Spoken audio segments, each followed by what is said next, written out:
Oh, greetings to everyone watching this video. My name is Tanay, and I'm an assistant professor of political science in Amity Institute of Liberal Arts. I'm going to introduce the discipline of international relations and also the future prospects if the student undergoes the study of international relations. International relations fundamentally is the study of cooperation and conflict when two or more nations interact. This is the most fundamental definition, most rudimentary, most simple definition of international relations. Therefore, when two or more nations interact, there is a corresponding cooperation or a conflict. And the analysis of that is what we do in international relations. Therefore, the concept of nation is very important. Uh, it is important at this point to mention that the discipline of international relations is of a rather recent origin. It is only in 1919 that the University of Wales first initiate a syllabus on international relations, which was then taken over by the London School of Economics, which is now a rather global phenomenon. The world was earlier divided into empires, and the modern nation came later, followed later.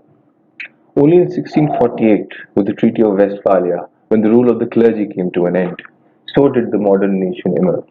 The prince, the ruler, or the king was now only responsible to the people, empowered with also a new concept called the sovereignty, in which a ruler had the power to enforce his laws on his people internally and externally. He was equipped now to shape the nation, his nation, in any way he wants.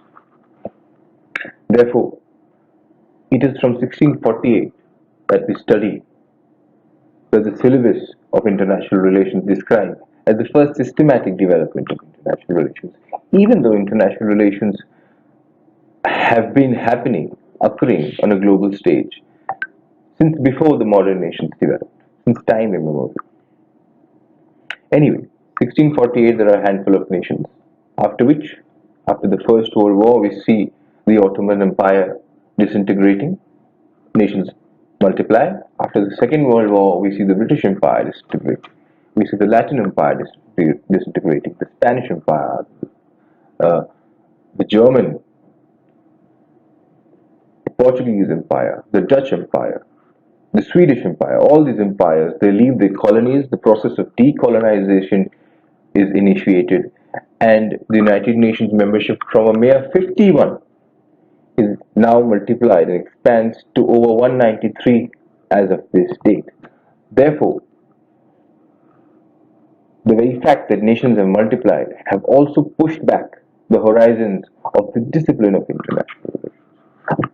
Other important things that we learn under international relations is the definition of national interest, is the study of international organizations, the study of multinational corporations, the study of international law, the study of diplomacy, the study of war itself, the study of foreign policy.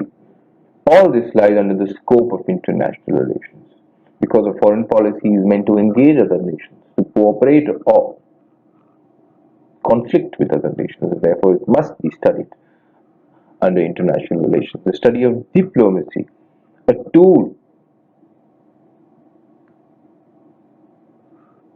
a method, a means to an end, which is a foreign policy.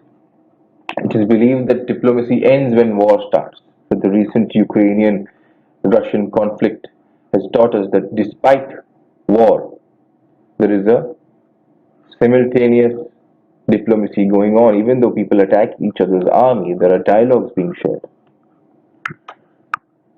Uh, when we talk about future prospects of international relations, future prospects of studying international relations. Uh, Over the period of time, it is realized that various examinations, particularly the civil service examinations, the state civil service, state public service commissions, are now asking more and more questions on international relations. The portion of international relations 10 years ago was a mere 5% of the political science syllabus or any syllabus. Today holds more than 50 to 60% syllabus in any public service commission, nationally or on a federal level. And international law is a huge field for interpretation. Lawyers who specialize in this field are taken over by multinational corporations. You can work for the United Nations. The United Nations also has a secretariat which requires bureaucracy. You must learn a special language, one of the official languages of the United Nations, German, French, Spanish, any one of them. And you can apply as a civil servant. Yearly they have exams and they have forms. There are multinational corporations and international think tanks like the Observer Research Foundation based out of Delhi, the International SOS, the Amnesty International, Red Cross Society. All these are involved with international relations. The International SOS, Max Security. All these multinational corporations are looking to employ people who have a basic understanding of international relations. Sports is an international phenomenon, and any degree in sports is, as of this day, incomplete without any knowledge of international relations. Uh, you can become a geostrategic analyst. Every time India holds talks with China, it takes with itself people who are aware of international relations, people with PhDs in Indochina.